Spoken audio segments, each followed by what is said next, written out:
you're watching what's happening in this country and you know that you need to do more, that you want to engage and fight back, but you find yourself thinking, what if I become a target? Maybe you're worried about your job. Maybe you're worried about your immigration status. Maybe you're worried about your children. Maybe you're a part of a marginalized community and you've watched protesters get doxxed, lose their livelihoods, and even be criminally prosecuted for standing up for what's right.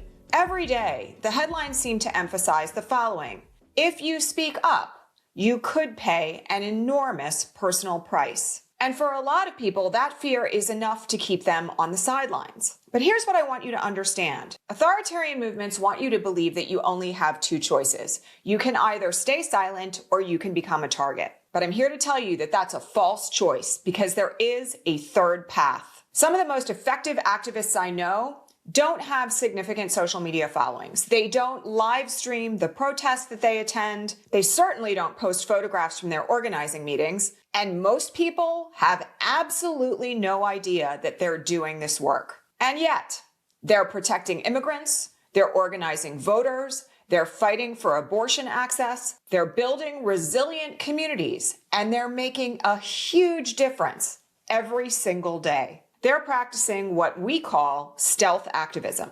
And today, I'm going to teach you the 5 principles of stealth activism so that you know how to fight back intelligently, strategically, and in ways that protect you and the people you love. Because the goal in this era cannot be to advertise on social media that you're a good person. What we really need in this era are activists who are willing to be effective, even if nobody ever knows about it.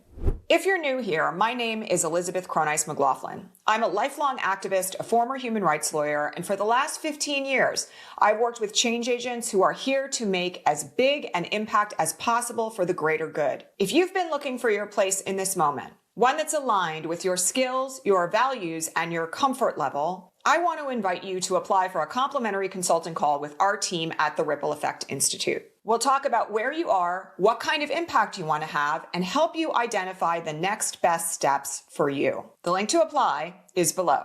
Now, let's talk about what stealth activism actually looks like. Principle 1. Safety is strategic, not passive. Okay, the first thing we have to do here is redefine what staying safe actually means in this era. Staying safe does not mean doing nothing. It means making intentional decisions about your level of visibility. If you're trans, undocumented, disabled, if you're a person of color in a hostile community, or maybe you work in a high-profile or government job, if you have children that you're responsible for, your risk profile is different from others. And pretending otherwise actually isn't courageous. It's irresponsible.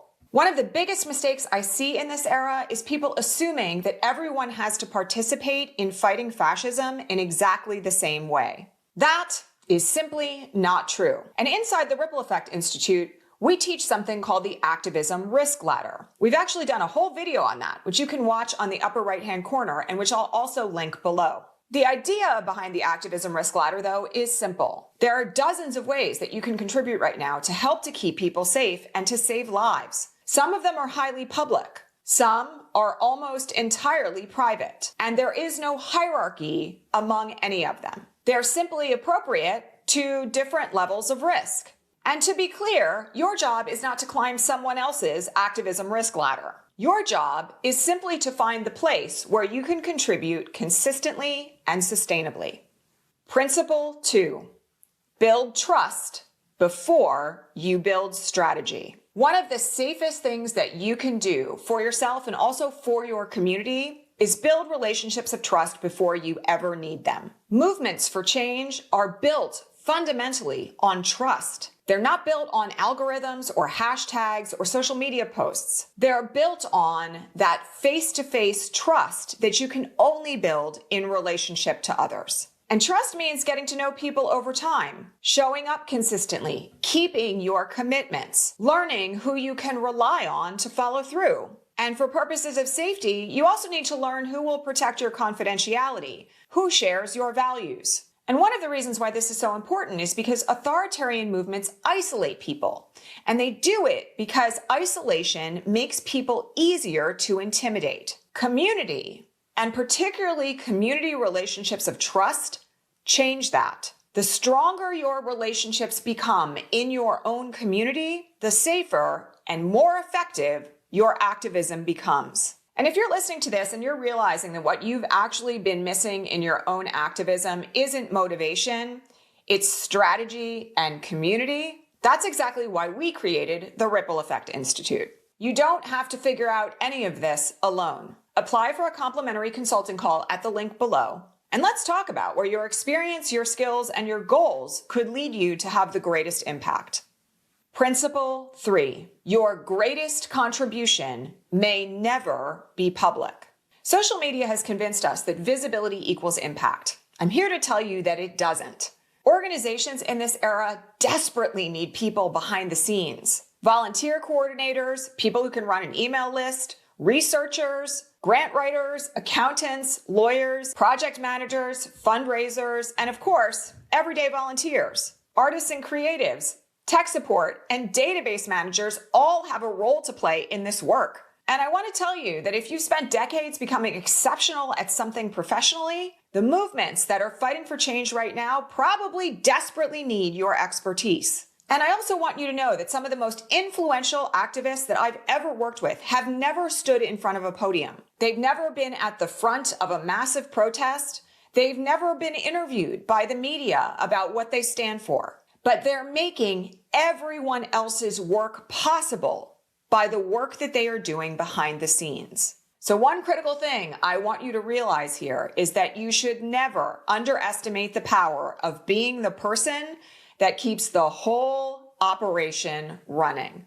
Principle 4, organize securely. Okay, this fourth principle is really important because it's incredibly necessary in this era to be thoughtful about where you organize and with whom. No activist conversation in this era, for instance, belongs on Facebook. We are living in an era of tremendous surveillance of activists and organizers, and it's incredibly important that we are mindful about what we are posting on open social media platforms, let alone those that we know are aligned with the regime. Because of that, many community defense organizations, immigrant rights organizations, rapid response networks, and mutual aid groups only coordinate through encrypted messaging platforms like Signal. Why?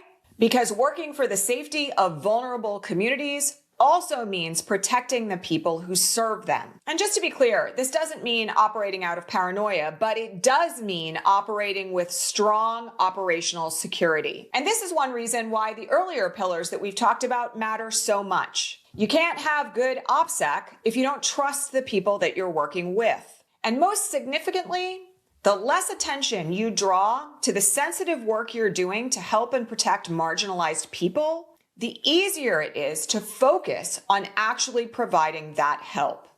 Principle 5, let your actions speak louder than your posts.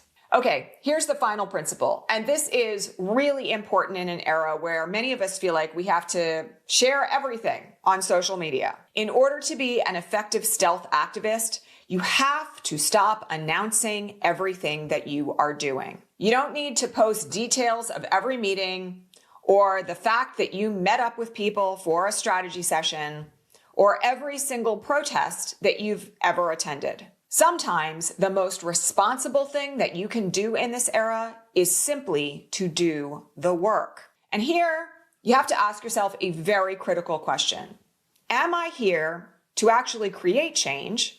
Or am I here to be seen trying to create change? And I will tell you, in my 4 decades in activism, I've come across a lot of people who unfortunately are much more interested in being seen as good people than they are in actually building a positive impact. Actually creating change and being seen as creating change are not the same thing. Your goal here should not be to become known as an activist. Your goal is to make life better for other people. And those are just, frankly, 2 very different missions. I want to encourage you to measure your success by the lives that you've positively impacted and the change that you've made in the world, the communities that you've strengthened, the people that you've actually protected, the neighbors that you've connected in small community organizations that actually save and protect lives, not by the number of likes you get for doing it, not by the number of followers, and definitely not by the applause. And here, I want to give you a prime example, even from my own life. There are things that I have done in my 40 years as an activist that have literally saved people's lives, that have stopped them from being deported, that have made a difference in their capacity to keep going.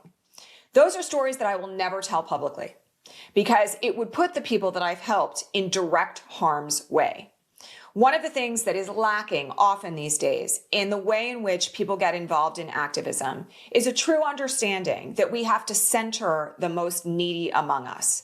Because if we are not safely conducting ourselves in doing this work, we are not safe for them. So as you consider stealth activism as a means to keep yourself safe, I also want you to prioritize the incredible need for safety among marginalized people currently targeted by this administration. Do not do anything that could potentially put those folks at risk. And by sticking with these 5 principles, you're making sure that you are keeping yourself safe and others safe while you have as much impact as possible in this incredibly critical time. So if there's one thing that I hope you take away from this video, it's this. You do not have to choose between fear and action. There is another path. One that's thoughtful, strategic, and sustainable. One that allows you to protect yourself and the people that you love while still making a profound positive impact on the lives of others. The movement for change in this country doesn't need everyone doing exactly the same thing. It needs all of us doing the right thing in whatever way we can. And if you're ready to stop wondering where you fit into this work, and to start building an action plan that's tailored to your experience, your goals, and your risk levels, we would love to talk to you. Apply for a complimentary consulting call at the link below. We'll spend our time together talking about where you are today, what matters most to you, and how you can begin to create meaningful impact without sacrificing your safety or burning out. Because the goal isn't just to resist what's happening today. The goal is to change the world for the better, and in the process, to build a life of purpose, agency, and lasting impact that you're proud of for years to come. If this video helped you, please subscribe to this channel. I want to thank you so much for being here, and I'll see you in the next video.